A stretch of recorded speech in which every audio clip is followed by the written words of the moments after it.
Well, Stephanie Brown is our guest today, and I'm pleased to have you on our podcast, Stephanie. Stephanie, by way of background, is an urban planner and strategic consultant with deep experience in community and economic development. In that role, she has helped private and public sector entities address core infrastructure needs from housing to utilities. So, thank you, Stephanie, for joining us today. Glad to be here.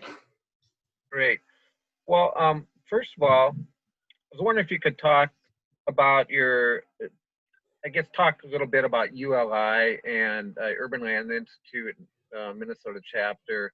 How long has it been around, and what's its mission in a nutshell? So ULI is a longstanding organization, almost 100 years of history globally. And in Minnesota, we've been here for 17 years. And the mission of ULI is really around leadership and responsible land use to create and sustain thriving communities. And we see the importance of that lived out very much right now for us today. And it's all the more important time than ever to have these spaces to bring together leaders to deal with these tough issues. Yeah, absolutely. And who are some of your members? Are people from the private sector, the public sector, pretty much anyone involved in land use and development? Yeah, all of the above, which is really one of the things that makes ULI unique. It is not just one segment of the market or the industry, but truly strives to be multidisciplinary. So it's public and private sector, real estate developers, brokers, economic development officials, architects, urban planners like myself. It really encompasses a range of folks. And with the Regional Council of Mayors and Minnesota mayors together, brings in a really strong public sector dynamic as well. And what about your experience as an urban planner? What can you talk about that a little bit, and kind of what you've done and what attracted you to this opportunity?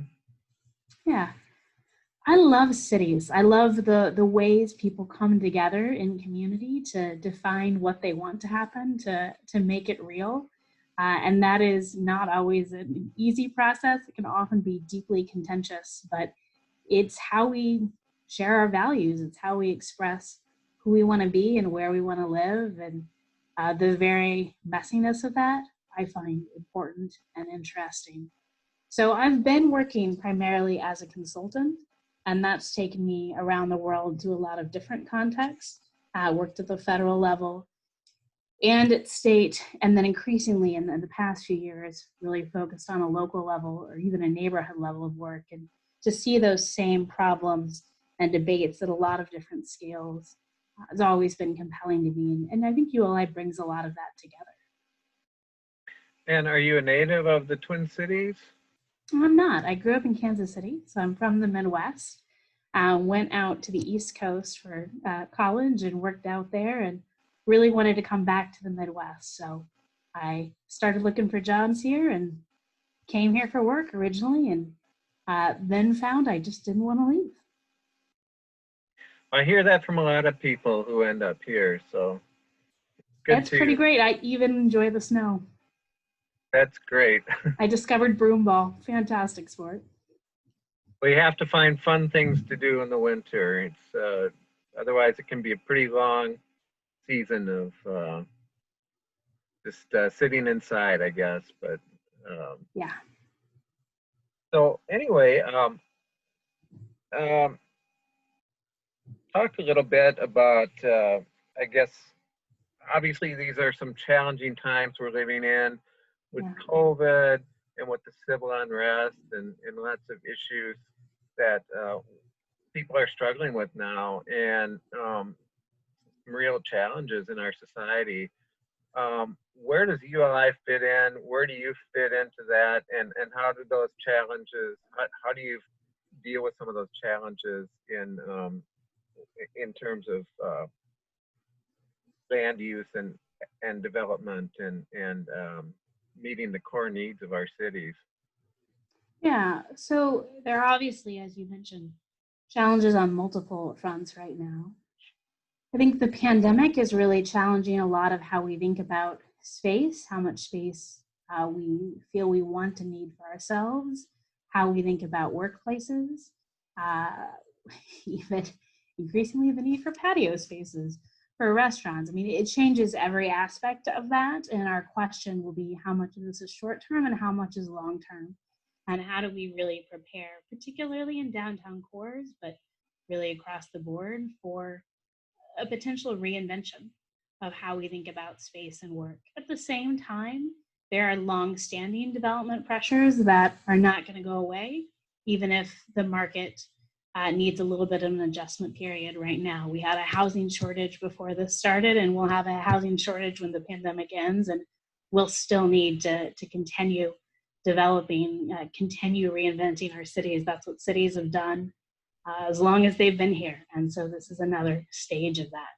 And an opportunity to think about the sharing economy and public transportation and land use. And, we still have surface parking lots, and how to think about how to make the most of all of those spaces and accommodating where we are now and where we're going. And as far as the civil unrest is concerned, I think this is really highlighting and bringing to the fore issues that have been present since the founding of this country, since before the founding of this country, and where land use has not just been a casualty, but a cause of inequality in our society. And as a group that's committed to the responsible use of land, I think this means that we have to look at hard questions about our own industry. Construction and development are not particularly diverse businesses, and there's an opportunity, there's an imperative to do more there, to look at race and at gender and what that looks like in our own industry, but also the role that development plays in the society. Do more and strive to advance a different vision for community. Well, and one thing I noticed is that ULI has something called a Real Estate Diversity Initiative. And can you tell me more about that and sort of what your goals are there? So there are a few different areas where ULI has had long-standing roles trying to tackle issues of equity. So READY is focused on creating opportunities for women and people of color to really get a deep primer in the real estate industry. It's a networking opportunity, also an educational opportunity to really advance careers. That's targeted towards mid-career professionals, not the young professionals, not the most senior, but folks who are really pushing to the next level of their career, and understanding that a lot of the structures have not made it easy for women and people of color to make all the strides that they could and should. And so this is one program that is really geared to addressing that.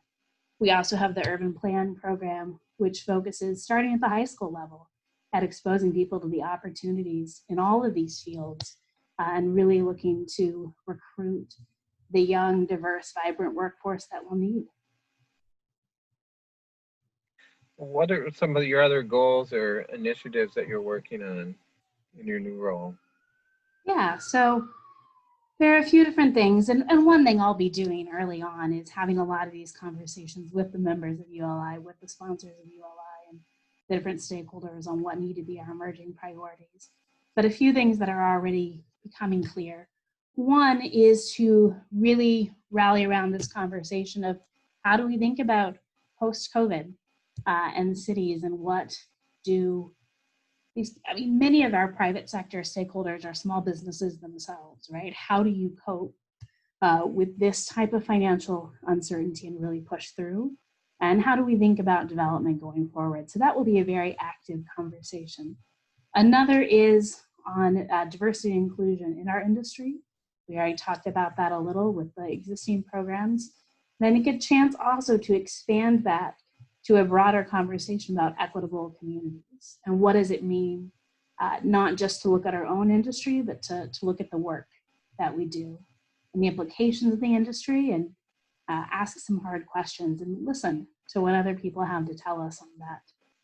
And then there is such an opportunity with the Regional Council of Mayors, and in the past couple of years, ULI has really been expanding that statewide, Minnesota mayors together, for the chance to local government leaders to come together. And they're facing all of these challenges, as well as small businesses in the private sector with tight budgets and hard questions. And this is a forum for mayors to really speak to other mayors. I also think for ULI, you know, as hard as COVID has been on all of us, it's also the chance to come together, greater Minnesota and the metro, in different ways and connect more easily. We've all gotten very used to these Zoom conversations. And so it's the chance to really broaden that and look statewide to have more of these discussions. Well, and statewide, there are a lot of problems that are, for you talked about housing, for example, and certainly a need for more housing stock, more affordable housing, and I guess what I've heard the term attainable housing for people sort of in the middle. And that's a statewide thing, not just Minneapolis, St. Paul, and the suburbs, right? Yeah, and that's a lot of what I've been working on in recent years. Has been this conversation about not just affordable housing, but housing affordability. And how do we look at that broad spectrum and say, we need to meet multiple housing types, multiple price points, and really have that more mixed geographically than it's been, so that our workforce can live near where they work. Now, right now, that looks a little different, but it's a long-standing conversation, picking up from work in the 2018 Governor's Task Force on Housing. The Itasca Project has really stepped up to take a private sector and public sector look at what employers need to do. I know Greater MSP is focused on this. It's a top discussion.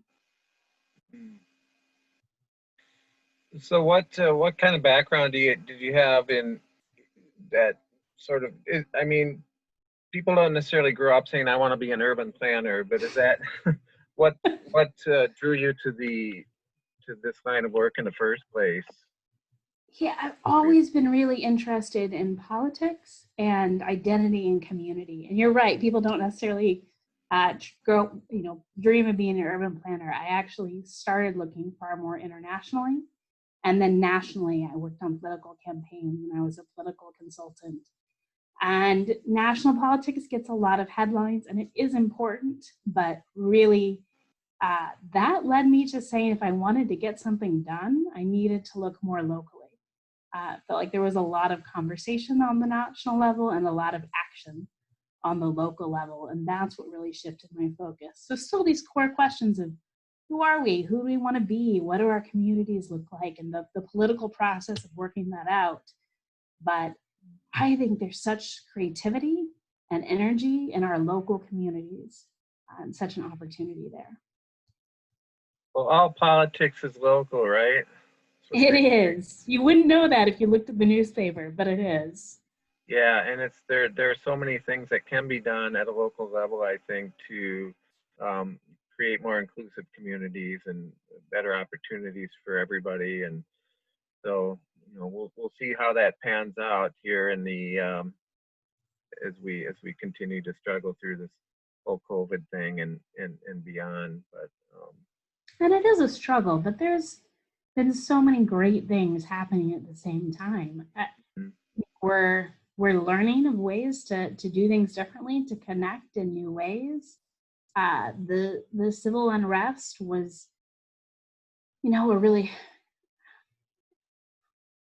angry and frustrating and scary, but also amazing coming together of people to really call out for the system to change and to see new ways to act. I've seen my own neighborhood mobilize to really meet the needs of people who lost businesses or whose lives were disrupted and really push for action. So there's a lot that I've been inspired by in the midst of all the challenges.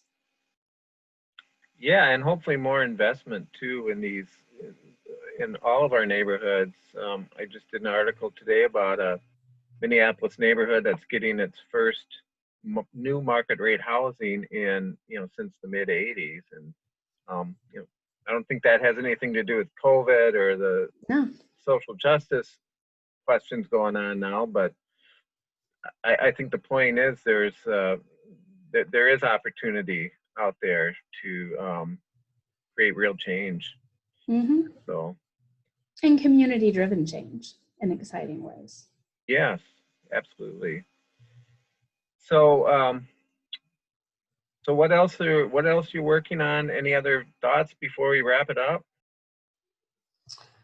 Yeah, I would say there are so many different things that ULI does locally that I am still wrapping my head around different pieces of it. One of the things that's most inspiring to me is how much it is led by the members stepping up to volunteer and do the work.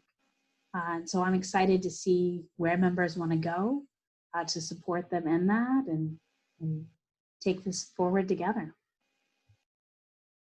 Well, great. Well, I hope you stay in touch, and we'll keep an eye on what's going on and with all your events and so forth. And I know you do good work there. So yes, another part of our life that is being reinvented, but yeah, we're all getting better at learning how to make these meaningful connections remotely.